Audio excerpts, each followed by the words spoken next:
ಮಾತನಾಡೋದಕ್ಕೆ ಮೋಹನ್ ಚಿತ್ತಾಲೆ ಅವರು ನಿವೃತ್ತ ಸೇನಾಧಿಕಾರಿ ನಮ್ಮ ಜೊತೆಗೆ ನೇರ ಸಂಪರ್ಕದಲ್ಲಿ ಜಾಯಿನ್ ಆಗ್ತಿದ್ದಾರೆ. ಸರ್ ನಮಸ್ತೆ.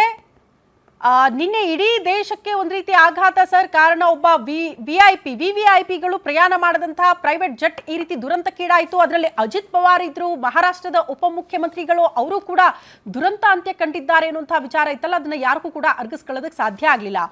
ಮೊದಲ ಈ ವಿಚಾರಗಳು ತಮಗೆ ತಿಳಿದಾಗ ಏನ್ ಅನಿಸ್ತು ಸರ್? ಆ ಕ್ಷಣಕ್ಕೆ ಹೆಂಗೆ ಇದನ್ನ ಅನಲೈಸ್ ಮಾಡ್ತೀರಾ ಅಂತ?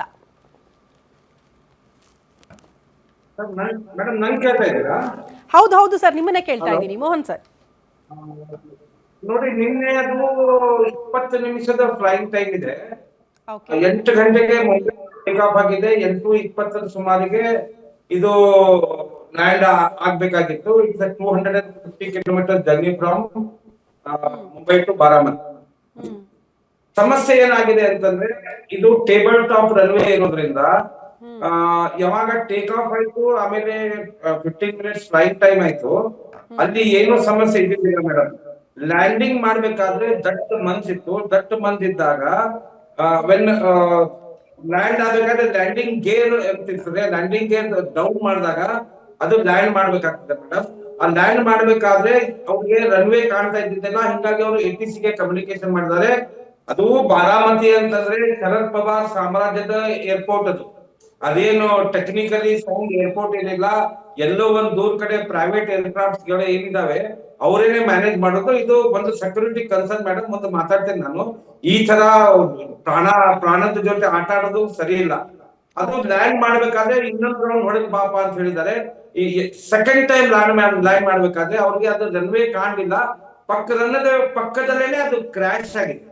ಕ್ರಾಶ್ ಆದಾಗ ನಿಮ್ಗೆ ಏವಿಯೇಷನ್ ಟರ್ಬೈನ್ ಫ್ಯೂಯಲ್ ಅಂದ್ರೆ ಡೀಸೆಲ್ ಮತ್ತು ಪೆಟ್ರೋಲ್ ಗಿಂತ ಬಹಳಷ್ಟು ಸ್ಟ್ರಾಂಗ್ ಕೆಪಾಸಿಟಿ ಇರುವ ATF ಇದು ಫ್ಯೂಯಲ್. ಇದು ಅದು ಬ್ಲಾಸ್ಟ್ ಆದ ತಕ್ಷಣ ಬೆಂಕಿ ಹತ್ಕೊಂಡಿದೆ.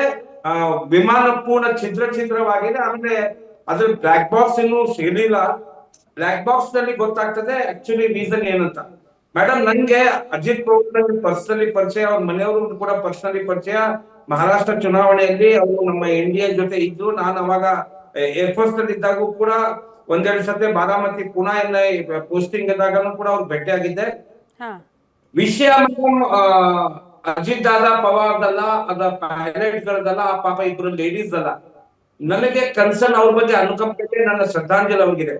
ನನಗೆ ಅನುಕಂಪ ಮೇಡಮ್ ಏನಂತಂದ್ರೆ, ಗ್ಯಾರಂಟಿ ನ್ಯೂಸ್ ಮುಖಾಂತರ ನಾನು ಸರ್ಕಾರಕ್ಕೆ ಪ್ರಶ್ನೆ ಮಾಡಿದ್ದು, ಸಪೋಸ್ ಇದೇ ಏರ್ಕ್ರಾಫ್ಟ್ ಅಲ್ಲಿ ಬಿದ್ದಿಲ್ಲ ಆದ್ರೆ ಹಳ್ಳಿಗಳ ಮೇಲೆ ಏನಾದ್ರು ಬಿದ್ದಿದೆ, ಪಕ್ಕದ ಹತ್ತದಲ್ಲೇನೆ ಹಳ್ಳಿಗಳಿದಾವೆ, 2-3 ಹಳ್ಳಿಗಳಿದಾವೆ.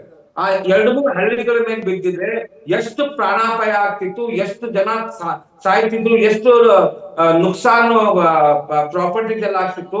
ಇದ್ರ ಬಗ್ಗೆ ನೋಡಿ, ಪ್ರೈವೇಟ್ ಜೆಟ್ಸ್ ಆಯ್ತಲ್ಲ ಸರ್, ಏರ್ ಇಂಡಿಯಾ ವಿಮಾನ ಪತನ ಆಯ್ತಲ್ಲ, ಒಂದು ಹಾಸ್ಟೆಲ್ ಮೇಲೆ ಬಿದ್ದಾಗ ಅಲ್ಲಿ ಪಾಪ ವಿದ್ಯಾರ್ಥಿಗಳು ಸತ್ತೋದ್ರಲ್ಲ, ಅಂತದೊಂದು ದುರಂತಕ್ಕೀಡಾಗಿಲ್ಲ ಅನ್ನೋದು ಸಮಾಧಾನ. ಬಟ್ ಈಗ ವಿಪರ್ಯಾಸ ಅಂದ್ರೆ ಮಹಾರಾಷ್ಟ್ರದ DCM ಅದರಲ್ಲಿ ನಿಧನರಾಗಿದ್ದಾರೆ ಅನ್ನೋದು ಆಘಾತ ಉಂಟು ಮಾಡಿದೆ. ಸರ್, ಏನ್ ಮೇನ್ ರೀಸನ್ ಇರಬಹುದು ಅಂತ ತಾವು ಹೇಳ್ತಾ ಇದ್ರಿ? ಹವಾಮಾನ ವೈಪರೀತ್ಯ ಇರಬಹುದು, ಅಥವಾ ಮಂಜು ಕವಿದ ವಾತಾವರಣ, ಸೇಫ್ ಆಗಿ ಲ್ಯಾಂಡ್ ಮಾಡೋದಕ್ಕೆ ಸಾಧ್ಯ ಆಗ್ಲಿಲ್ಲ ಪೈಲಟ್ಗೆ ಅಂತ. ಒಬ್ಬ VIP ಪ್ರಯಾಣ ಮಾಡ್ತಾರೆ, ಒಂದು ಪ್ರೈವೇಟ್ ಜೆಟ್ಟೇ ಆಗ್ಲಿ ಅಥವಾ ಖಾಸಗಿ ವಿಮಾನನೇ ಆಗ್ಲಿ, ಅದು ಟೇಕ್ ಆಫ್ ಆಗುತ್ತೆ ಅಂದಾಗ್ಲೇ ಹಲವು ಬಾರಿ ಚೆಕ್ಕಿಂಗ್ ಗಳಾಗುತ್ತೆ. ವಾಯುಮಾನ ಅಂದ್ರೆ ಹವಾಮಾನ ವೈಪರೀತ್ಯದ ಬಗ್ಗೆ ಕೂಡ ಒಂದಷ್ಟು ಸೂಚನೆಗಳು ಬಂದಿರುತ್ತೆ ಅಂತ. ಮೊದಲೇ ಯಾಕದು ಚೆಕ್ಕಿಂಗ್ ಆಗ್ಲಿಲ್ಲ, ಯಾಕದ್ರ ಬಗ್ಗೆ ಇಂಟಿಮೇಷನ್ ಇರ್ಲಿಲ್ಲ? ಈ ಪ್ರಶ್ನೆ ಬರುತ್ತೆ ಅಲ್ವಾ ಸರ್ ಇಲ್ಲಿ? ಮೇಡಮ್ ನೋಡಿ, ನೀವು ಬೆಂಗಳೂರಿನಲ್ಲಿ ಇರ್ತೀರಾ. ಬೆಂಗಳೂರು ಹತ್ರನೇ ಜಕ್ಕೂರ್ನಲ್ಲಿ ಕೆಲವೊಂದು ಪ್ರೈವೇಟ್ ಏರ್ಕ್ರಾಫ್ಟ್ಸ್ ಇದಾವೆ, ಯಲಹಂಕದಲ್ಲಿ ಪ್ರೈವೇಟ್ ಏರ್ಕ್ರಾಫ್ಟ್ಸ್ ಇದಾವೆ, HAL ನಲ್ಲಿ ಪ್ರೈವೇಟ್ ಏರ್ಕ್ರಾಫ್ಟ್ಸ್ ಇದಾವೆ. ನಿಮ್ಮ ಟೀಮ್ ಅನ್ನ ಅಲ್ಲೇ ಕಳಿಸಿ ಇನ್ವೆಸ್ಟಿಗೇಷನ್ ಮಾಡಿ, ಎಷ್ಟು ಏರ್ಕ್ರಾಫ್ಟ್ ಗಳ ಸರ್ವಿಸ್ ಏನು, ಅದ್ರ ಅಕೌಂಟಬಿಲಿಟಿ ಏನು, ಅದು ಲಾಸ್ಟ್ DGC ಯಾವಾಗ ಅದಕ್ಕೆ ಚೆಕ್ ಮಾಡಿದೆ, ಇಯರ್ಲಿ ಅವ್ರು ಏನಾದ್ರು ಟೆಕ್ನಿಕಲಿ